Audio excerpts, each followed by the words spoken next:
पिछले एपिसोड में सितोंग टैन्यू को धोखे से मार देना चाहता था, लेकिन तभी टैन्यू ने भी उसका और उसके लोगों का सामना करने के लिए मंकी डीमन को बाहर निकाल लिया था। इसके बाद हम देखते हैं कि सितोंग के बहुत सारे लोग मंकी डीमन के ऊपर अटैक करने के लिए आने लगे थे, क्योंकि इनको ऐसा लग रहा था कि वे सभी एक साथ में मिलकर उसे बहुत ही आसानी से मार देंगे। लेकिन तभी हम देखते हैं कि मंकी डीमन भी इनका सामना करने के लिए पूरी तरह से रेडी हो गया था और वह भी तुरंत अपने पावर का यूज करके इनके ऊपर अटैक करना स्टार्ट कर देता है। जिसके बाद हम देखते हैं कि इनमें से कोई भी इसके सामने कुछ नहीं कर पाता और मंकी डीमन ने इन सभी को बहुत ही आसानी से हरा दिया था। तब इसे देख सितोंग भी समझ गया था कि वे लोग इसके पावर के सामने कुछ भी नहीं कर पाएंगे, इसीलिए वो अपने लोगों से कहने लगता है कि तुम जल्दी से यहाँ से जाओ और शिव को यहाँ पर हेल्प के लिए बुला कर लाओ। लेकिन तभी हम देखते हैं कि टैन्यू उनको इतना आसानी से यहाँ से जाने देने वाला नहीं था, इसीलिए वो मंकी डीमन से कहता है कि तुम इन सभी को जल्दी से खत्म कर दो। तब इसके बारे में सुनकर मंकी डीमन भी इसके लिए पूरी तरह से रेडी हो गया होता है और फिर वो टैन्यू से कहता है कि मास्टर आप इसके बारे में बिल्कुल भी चिंता ना कीजिए। इसके बाद हम देखते हैं कि उसने तुरंत ही उनके सामने आकर उनको घेर लिया था और फिर इनसे कहने लगता है कि तुम्हारे सामने तो मैं हूँ, लेकिन क्या इसके बाद भी तुम्हें लगता है कि तुम यहाँ से जिंदा बचकर जा पाओगे। जिसके बाद हम देखते हैं कि इस बात से इनकी भी हालत पूरी तरह से खराब हो गई थी और वे सभी तुरंत ही अपनी जान बचाने के लिए सितोंग की तरफ जाने लगते हैं। लेकिन यह देखते ही मंकी डीमन इनसे कहता है कि वो तुम्हें बचाने के लिए कुछ भी नहीं कर पाएगा और अब इतनी बात कहने के बाद हम देखते हैं कि उसने तुरंत ही इनके ऊपर अटैक करना स्टार्ट कर दिया था। अब इसके वजह से इनमें से कोई भी इसके सामने अपनी जान बचाने के लिए कुछ नहीं कर पाता और हम देखते हैं कि मंकी डीमन ने इनको एक एक करके मार दिया था। तब इसके वजह से सितोंग बहुत ही ज्यादा गुस्सा हो जाता है और फिर वो कहने लगता है कि अब तो मैं सबसे पहले टैन्यू को मारूंगा और फिर उसके बाद मैं तुम्हें भी देख लूंगा। लेकिन अभी भी हम देखते हैं कि टैन्यू को इसके बारे में कोई भी चिंता नहीं होती और फिर वो सितोंग से कहता है कि तुम यहाँ पर असल में ऐसा कुछ भी नहीं कर पाओगे। तब इसकी ऐसी बात सुनकर सितोंग इसके ऊपर और भी ज्यादा गुस्सा हो जाता है और फिर हम देखते हैं कि वो तुरंत ही उसके ऊपर अटैक करने के लिए भी जाने लगा था। लेकिन तभी हम देखते हैं कि मंकी डीमन ने तुरंत इसके ऊपर अटैक करके उसे कुछ भी करने से रोक दिया था और इसीलिए सितोंग अब इसके सामने भी कुछ नहीं कर पाता। लेकिन अभी भी हम देखते हैं कि सितोंग इतना आसानी से उसके सामने हार मानने वाला नहीं होता और वो कहने लगता है कि मैं तो अपने आखिरी सांस तक तुम्हारा सामना करूंगा। अब इतनी बात कहने के तुरंत बाद वो मंकी डीमन के ऊपर अटैक करने की कोशिश करता है, लेकिन हम देखते हैं कि मंकी डीमन ने इसके अटैक से खुद को बहुत ही आसानी से बचा लिया था और फिर वो तुरंत ही इसके ऊपर अटैक करने के लिए भी चला जाता है। तब इसे देख सितोंग भी अपने पावर का यूज करके उसका सामना करने की कोशिश करता है, लेकिन असल में वो मंकी डीमन के पावर के सामने कुछ भी नहीं कर पाता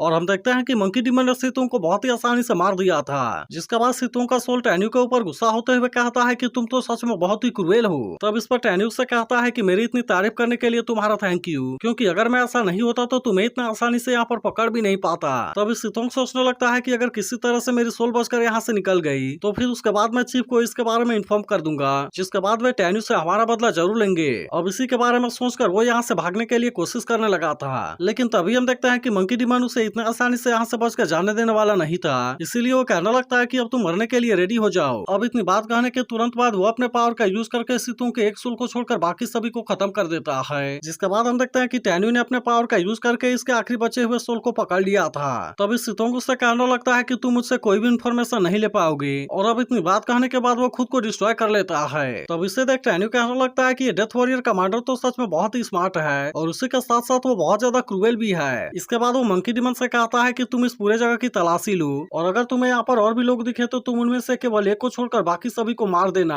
जिसके बाद हम देखते हैं कि मंकी डीमन तुरंत इसकी बात मानकर यहाँ से चला जाता है। लेकिन तभी हम देखते हैं कि टैन्यू ने दांतों को भी बाहर निकाल लिया था, क्योंकि वह खुद भी यहाँ के बाकी जगहों की तलाशी लेने के लिए जाने वाला होता है। इसीलिए मैं चाहता हूँ कि अगर कोई यहाँ पर आए तो तुम उसे जिंदा रखने की कोशिश करना, लेकिन अगर वो तुम्हारे ऊपर भारी पड़ने लगे तो तुम मदद के लिए मुझे बुला लेना। जिसके बाद हम देखते हैं कि दांतों भी इसकी बात मानने के लिए रेडी हो जाता है। लेकिन तभी इस बीच मंकी डीमन टैन्यू से बताता है कि मेन हॉल के नंबर 6 वाले फ्लोर का दरवाजा लॉक है। जिसके बारे में सुनते ही टैन्यू भी तुरंत उसके पास में चला गया था, जहाँ पर मंकी डीमन उसे बताता है कि कोई भी यहाँ पर जिंदा नहीं बचा है। तब टैन्यू से कहता है कि सबसे पहले तुम इस दरवाजे को ओपन करो। जिसके बारे में सुनकर मंकी डीमन भी तुरंत इस दरवाजे को ओपन कर देता है। लेकिन तभी इनको पता चलता है कि यहाँ पर तो बहुत सारे स्पिरिचुअल स्टोन है, जिसे देखते ही टैन्यू पूरी तरह से हैरान हो गया था और फिर वो कहने लगता है कि इन सभी को रखने के लिए हमें तो बहुत सारे स्पेस रिंग की जरूरत होगी। इसी के साथ वो कहने लगता है कि इसके मदद से हम तो मेरे टूरिस्ट डिवीजन के स्पेस टाइम पकौड़ों को काफी लंबे टाइम तक एक्टिवेट रख पाएंगे। और अब इतनी बात कहने के बाद वो इन सारे स्पिरिचुअल स्टोन को लेकर वहाँ से वापस आ जाता है। फिर हमें पता चलता है कि इसमें 23 मिलियन बेस्ट क्लास वाले spiritual stone, 1.8 billion upper class वाले स्पिरिचुअल स्टोन, जबकि 32 बिलियन मिडिल क्लास वाले स्पिरिचुअल स्टोन और इसी के साथ इसमें 80 ट्रेजर स्पेस रिंग्स भी हैं। अब इसके वजह से हम देखते हैं कि वह बहुत ही ज्यादा खुश हो गया था और फिर कहने लगता है कि इस जर्नी में तो हमें बहुत ही ज्यादा फायदा हुआ।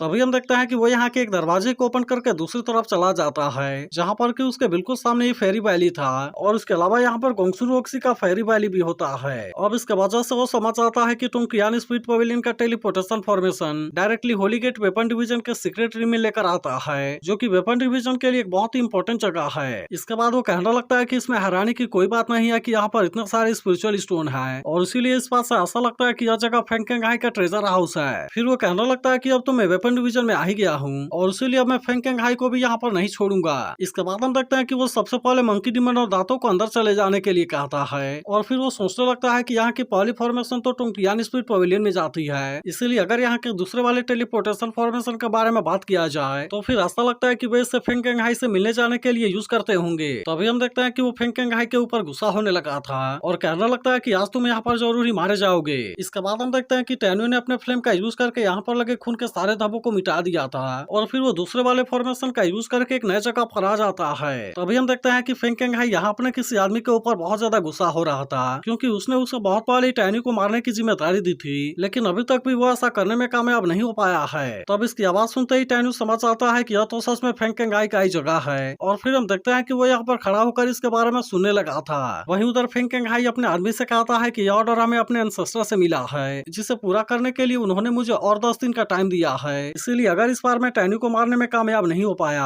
तो फिर वे लोग मुझे मेरे ही हाथों से मरने के लिए मजबूर कर देंगे। तब इस पर उसका आदमी उससे कहने लगता है कि आप इसके लिए हमारे ऊपर गुस्सा ना होइए, क्योंकि मेरी टूरिस्ट डिवीजन का गेट तो काफी टाइम से बंद है, और इसीलिए टैन्यू सीक्रेट में छुपा हुआ है। जिसके बाद हम देखते हैं कि इसके बारे में सुनकर फेंगकेंग और भी ज्यादा गुस्सा होने लगा था और कहने लगता है कि तुम जल्दी से यहाँ से गायब हो जाओ। फिर वो कहने लगता है कि मेरा हर आदमी पूरी तरह से बेकार है, इसके अलावा मैंने तो यूजिंग से भी टैन्यू को मारने के लिए बोला था, लेकिन वो भी अभी तक इसमें कामयाब नहीं हो पाई है। फिर वो कहने लगता है कि अगर मुझे और 10 दिन में टैन्यू के मौत के बारे में कोई खबर नहीं मिला तो फिर उसके बाद मैं वेन सितोंग और यूजिंग को बहुत ही अच्छे से सबक सिखाऊंगा। तभी हम देखते हैं कि टैन्यू से पकड़ने के लिए रेडी हो गया था। जिसके बाद वो मंकी डिमन को बाहर निकालते हुए कहता है कि तुम मेरे बात को ध्यान से सुनो, क्योंकि तुम्हें फेंगकेंग को बहुत ही आराम से पकड़ना है और उसके ऊपर इंजरी का कोई भी निशान नहीं आना चाहिए। जिसके बाद हम देखते हैं कि इसके बारे में सुनकर मंकी डिमन भी इसके लिए मान गया था, और फिर वो तुरंत ही गेट के पास में जाकर खड़ा हो जाता है। इसीलिए फेंगकेंग जैसे ही वहाँ से बाहर आता है, मंकी डिमन तुरंत उसे कैद कर लेता है। जिसके बाद हम देखते हैं कि मंकी डिमन भी इस बात से पूरी तरह हैरान हो गया था, और फिर वो टैन्यू से पूछता है कि तुम यहाँ पर कैसे आ गए। तभी मंकी डिमन कहने लगता है कि तुम मेरे मास्टर के बातों का सही से जवाब देना, नहीं तो मैं तुम्हारी गर्दन तोड़कर तुरंत यहाँ पर मार दूंगा।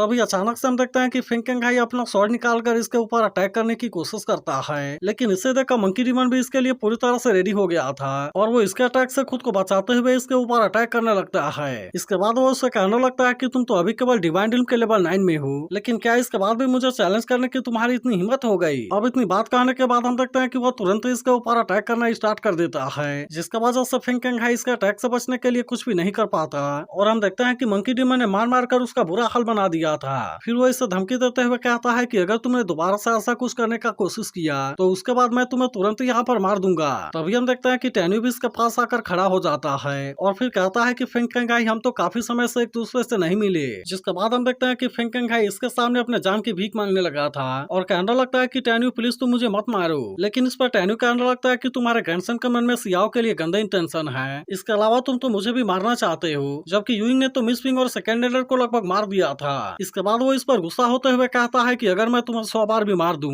लेकिन इसके बाद हम देखते हैं कि टैन्यू की कोई भी बात सुनने के लिए रेडी नहीं होता, और वो तुरंत ही अपना स्वॉर्ड का यूज करके इससे मार देता है। तो अगर एक्सप्लेनेशन अच्छी लगी हो तो इस वीडियो को लाइक और इस पर एक प्यारा सा कमेंट जरूर कर देना, और अगर आपने इसके पिछले एपिसोड को मिस कर दिया हो तो लेफ्ट वाली वीडियो जरूर देख लेना।